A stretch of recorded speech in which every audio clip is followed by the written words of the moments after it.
दोस्तों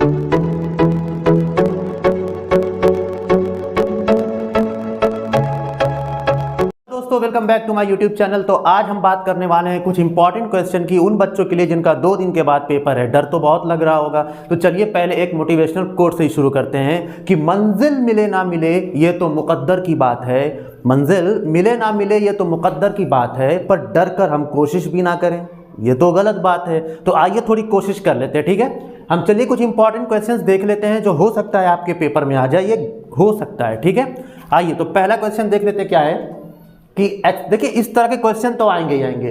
HCF of 306, 657 is equals to 9, find LCM.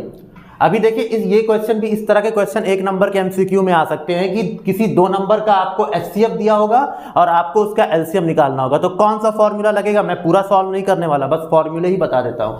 Formula क्या लगेगा आपका, ये फॉर्मूला आप लिख लीजिएगा, HCF into LCM is equals to product of 2 number, product of 2 number. तो ये 2 नंबर कौन कौन से होंगे भाई, 2 नंबर ये, 1 नंबर ये, 2 नंबर ये।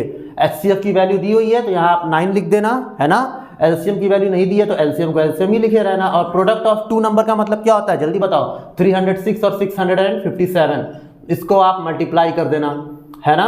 तो LCM की वैल्यू क्या आ जाएगी, 306 इंटू 657 अपॉन 9। इसको सॉल्व कर देना फटाफट और अपने ऑप्शन में जो ऑप्शन सही रहेगा उसको टिक कर देना। अब आगे देखते हैं जो मोस्ट इंपॉर्टेंट क्वेश्चन है वो क्या है। मोस्ट इंपॉर्टेंट क्वेश्चन आपके होते हैं प्रूव दैट वाले, कि prove that √2, √3, √5, √7 is irrational number, ठीक है। अब देखो कोई भी आ सकता है लेकिन प्रोसेस तो वही रहेगा ना, बस नंबर चेंज हो जाएगा।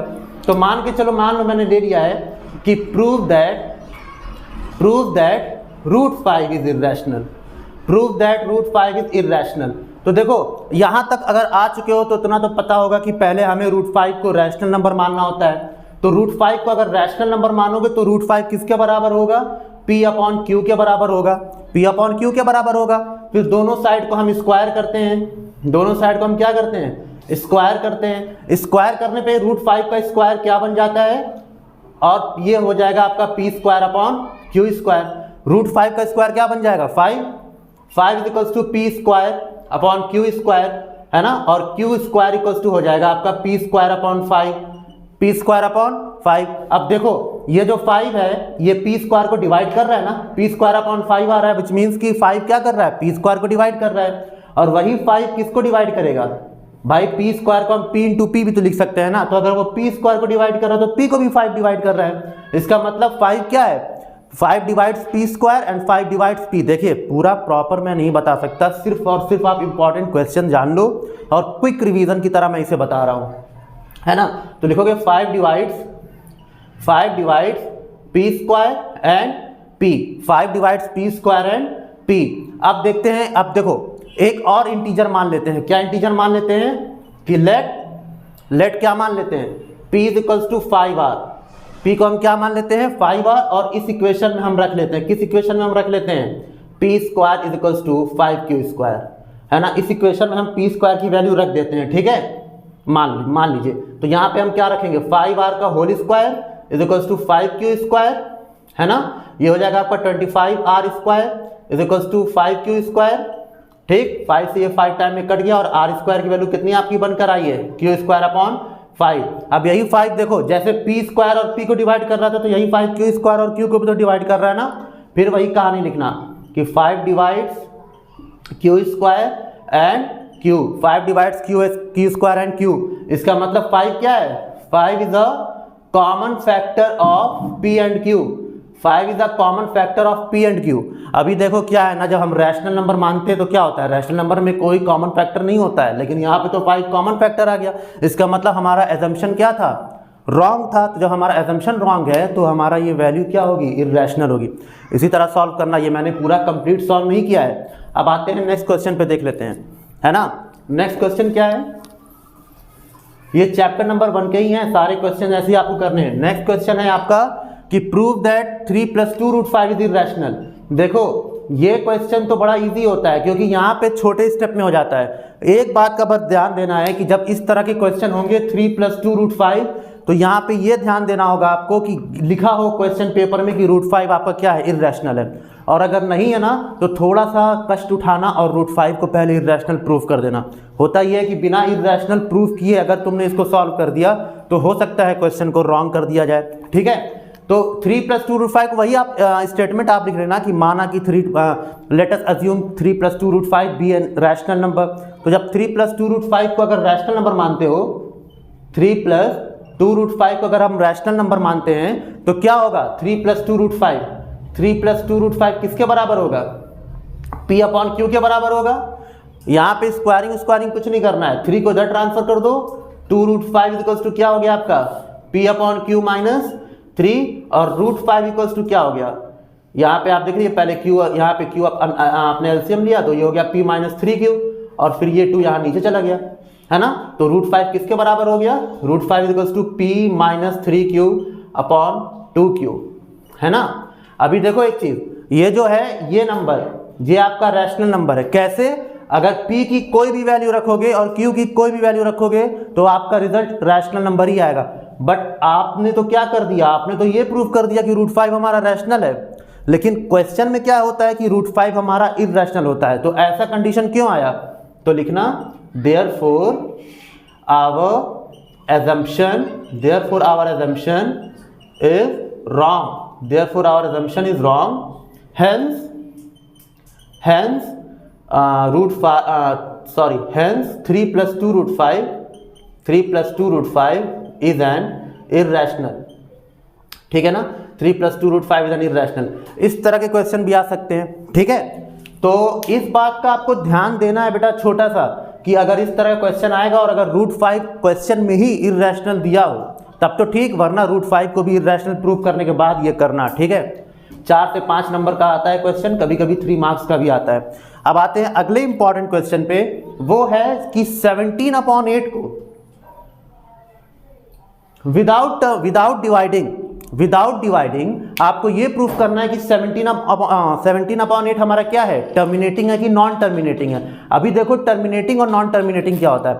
टर्मिनेटिंग मतलब वो फ्रैक्शन जो डेसिमल वैल्यू जिसकी टर्मिनेट हो जाए, डेसिमल वैल्यू जिसकी टर्मिनेट हो जाए, मतलब आंसर आपका 2.635 आ जाए, 2.634 आ जाए। और नॉन टर्मिनेटिंग का मतलब जो रिपीट हो, जैसे 10/3, अगर 10 को आप 3 से डिवाइड करोगे तो क्या होगा, 3.33333 कंटिन्यूअसली चलता जाएगा, तो वो हमारा नॉन रिपीटिंग है। लेकिन क्वेश्चन में आपके बोर्ड में पूछेगा कि विदाउट एक्चुअल डिवीजन, बिना डिवाइड किए कैसे बताओगे कि ये हमारा नॉन टर्मिनेटिंग है कि रिपीटिंग है। इसके लिए हमें क्या करना पड़ेगा ना, इसके लिए हमें डिनोमिनेटर देखना होता है। डिनोमिनेटर क्या है, 8 है, तो 8 को अगर हम चाहें तो क्या हम इस तरह नहीं लिख सकते हैं, 2 to the power 3, 2 to the power 3 अगर हम लिखते हैं तो ये 8 ही तो बनेगा ना। अभी एक चीज का ध्यान देना है, अगर हमारे डिनोमिनेटर में 2 और 5 का फैक्टर आता है, 2 और 5 के मल्टीपल्स आते हैं, तभी या तो 2 का मल्टीपल है डिनोमिनेटर में, या तो 5 का मल्टीपल है डिनोमिनेटर में, या तो 2 और 5 दोनों का मल्टीपल अगर आता है डिनोमिनेटर में, तभी वो टर्मिनेट होगा। और अगर ऐसा हो जाए कि मान लीजिए यहाँ पे हमने 17 लिख दिया, यहाँ पे नीचे 17 and 19, अब 19 तो ना 2 का फैक्टर है ना 5 से मल्टीपल है, विच मीन्स कि ये हमारा नॉन टर्मिनेटिंग हो जाएगा। लेकिन क्योंकि डिनोमिनेटर में 8 दिया हुआ है और 8 आपका 2 के ही तो मल्टीपल है, तो हमारा ये फ्रैक्शन क्या होगा, टर्मिनेटिंग होगा। क्या होगा, टर्मिनेटिंग होगा, ठीक है।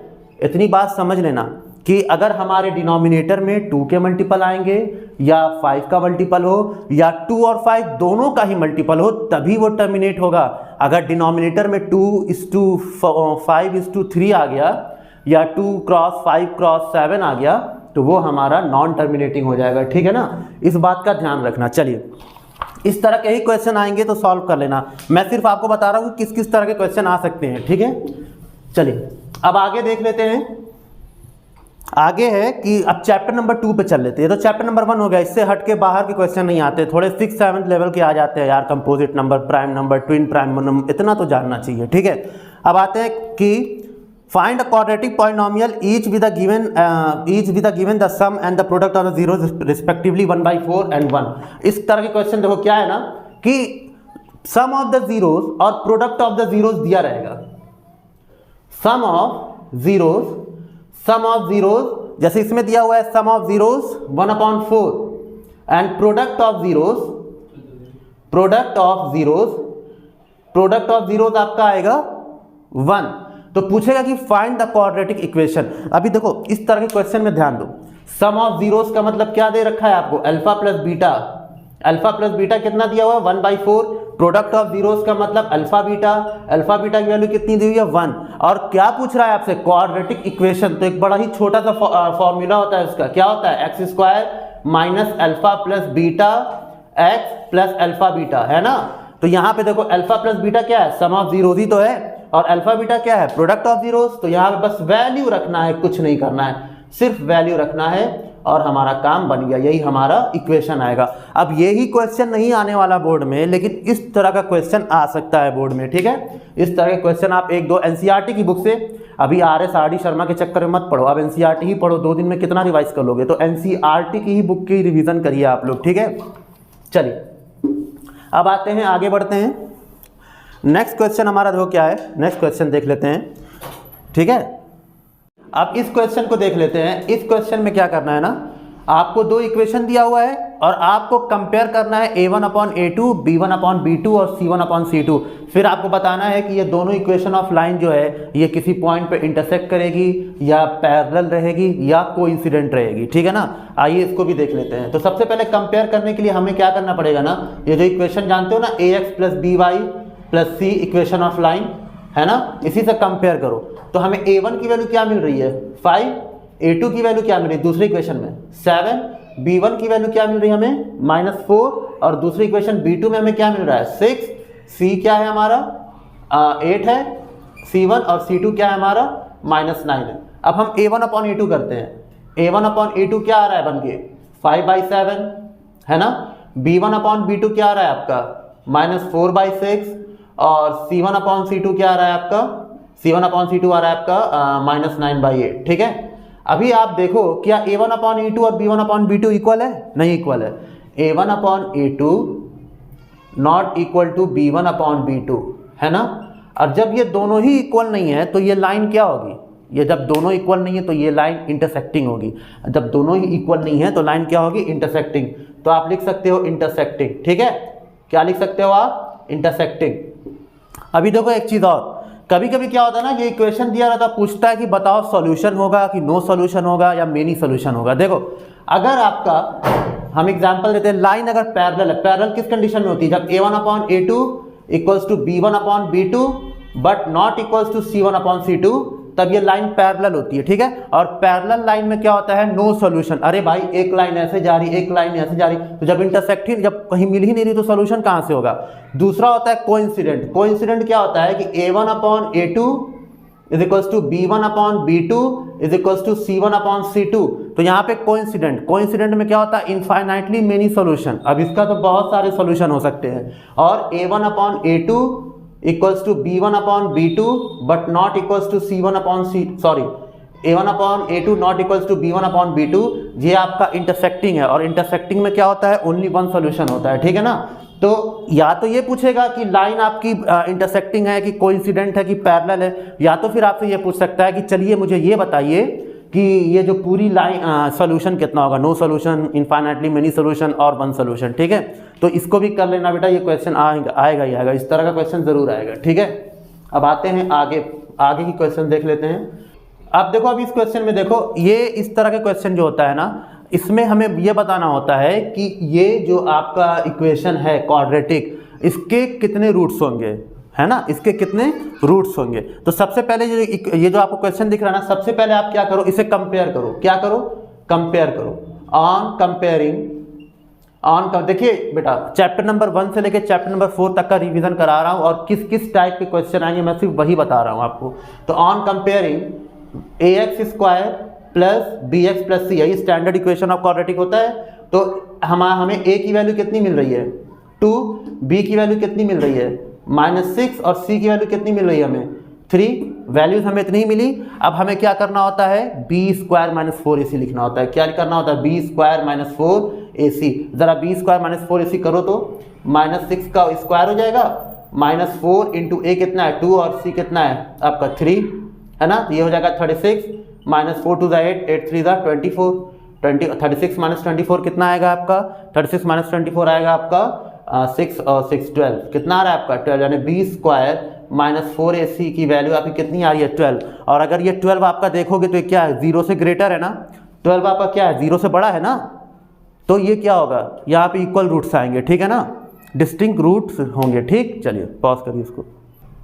अब इस तरह के क्वेश्चन भी देख लो, ध्यान देना, इस तरह के भी क्वेश्चन आएंगे कि एक क्वाड्रेटिक इक्वेशन आपको दिया और बीच में देखिए ये k दिया हुआ है और पूछेगा इस k की वैल्यू, लेकिन इसके लिए आपको कुछ दिया होता है। क्वेश्चन में क्या दिया हुआ है, quadratic equation if the real roots, अगर ये जो रूट्स हैं वो क्या हैं, रियल हैं, तो रियल रूट्स कब होते हैं, जब बी स्क्वायर माइनस 4ac क्या होता है, बी स्क्वायर माइनस 4ac जब आपका 0 के बराबर होता है ना, तब आपके 2 इक्वल रूट्स आते हैं, ठीक है ना। अब जरा इसमें देखिए, इसे कंपेयर कीजिए, फिर वही काम करिए, comparing with ax square plus bx plus c, compare करोगे तो a की वैल्यू कितनी आ रही है आपकी 2, और b की जगह पे आपका क्या दिया हुआ है k, और c की जगह पे आपका क्या दे रखा है 3, है ना, देख रहे हो आप। अब बी स्क्वायर माइनस 4ac करो, B square minus 4ac is equals to 0, तो बी स्क्वायर का मतलब क्या, k square minus 4 into A C, 4 into A क्या है 2 और c क्या है आपका 3 है, ठीक है ना।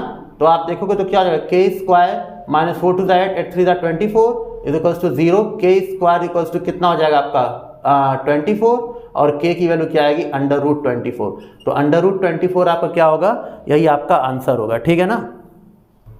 अब इस तरह के क्वेश्चन में भी देखिए, क्वेश्चन में जब इक्वल रियल रूट दिया होगा, है ना, 2 रूट्स, तभी आप इसको इस तरह से सॉल्व करना। अभी देखो यहाँ पे क्या है ना, आपको k की वैल्यू फाइंड आउट करना, तो पहले ब्रैकेट के अंदर मल्टीप्लाई करेंगे तो क्या होगा आपका kx square minus 2kx plus 6 is equals to 0, फिर कंपेयर करिए आप किससे, बी स्क्वायर माइनस 4ac से।